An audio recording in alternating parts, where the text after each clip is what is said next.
एक महान माँ की कहानी। आपने थॉमस एडिसन का नाम तो सुना ही होगा।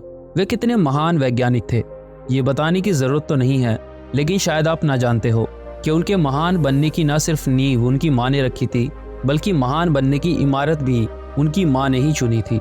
आज मैं आप लोगों की मुलाकात एडिसन की ऐसी ही महान माँ नैन्सी से करवाता हूँ। एडिसन नैन्सी की 7वीं संतान थे। वे बचपन से ही बड़े जिज्ञासु थे।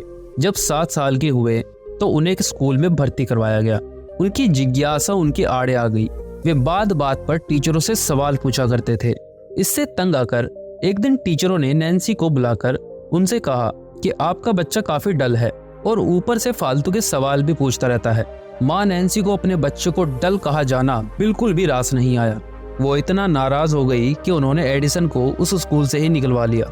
फिर अगले 2 सालों में एडिसन को 2 और स्कूलों में भर्ती करवाया गया, लेकिन ना तो एडिसन की सवाल पूछने की आदत बदली और ना ही उनके प्रति टीचरों का रवैया। यानी इस दरमियान ले देकर सिर्फ स्कूल ही बदलते रहे। इससे एडिसन की माँ नैन्सी को बड़ा झटका लगा।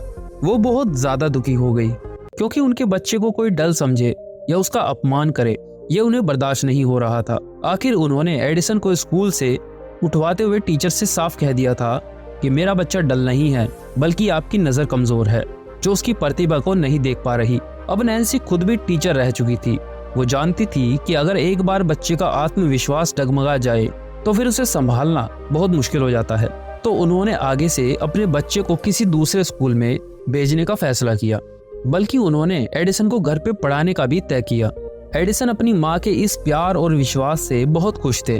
उन्होंने बड़े होने के बाद एक इंटरव्यू में ये बताया भी था कि मैं माँ के स्कूल न भेजे जाने के फैसले से बहुत ज्यादा भावुक हो गया था और मैंने उसी रोज तय कर लिया था कि चाहे कुछ भी हो जाए मैं अपनी माँ के इस विश्वास को कभी टूटने नहीं दूंगा। टीचर ने मुझे डल स्टूडेंट कहा था और माँ ने स्कूल से उसी दिन उठवा लिया था। ऐसी माँ को मैं सलाम करता हूँ। खैर, घर पर नन्हे एडिसन माँ से सभी विषयों में दिल लगाकर पढ़ रहे थे। विज्ञान और उनके प्रयोग में वो ज्यादा रुचि दिखा रहे थे।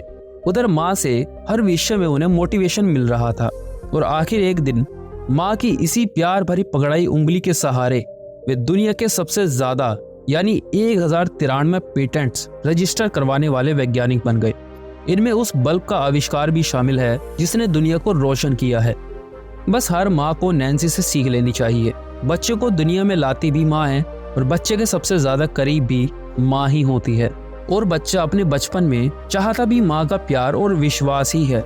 लेकिन ज्यादातर माताएं अपने बच्चे को 2-3 साल का होते ही नर्सरी क्लास में डाल देती है। फिर वे एडिसन कैसे बनेंगे? क्योंकि बच्चे को महान बनने के लिए डिग्री की नहीं, माँ का प्यार और विश्वास चाहिए होता है। एडिसन के पास कौन सी डिग्री थी? माँ के प्यार और विश्वास के सहारे ही एडिसन ने एक से एक चमत्कार किए थे। और आपको भी ऐसी ही माँ बनना है। मुझे उम्मीद है कि ये कहानी आपको ज़रूर पसंद आई होगी। हमारी इस वीडियो को लाइक करें और हमारे चैनल को भी सब्सक्राइब कर लें।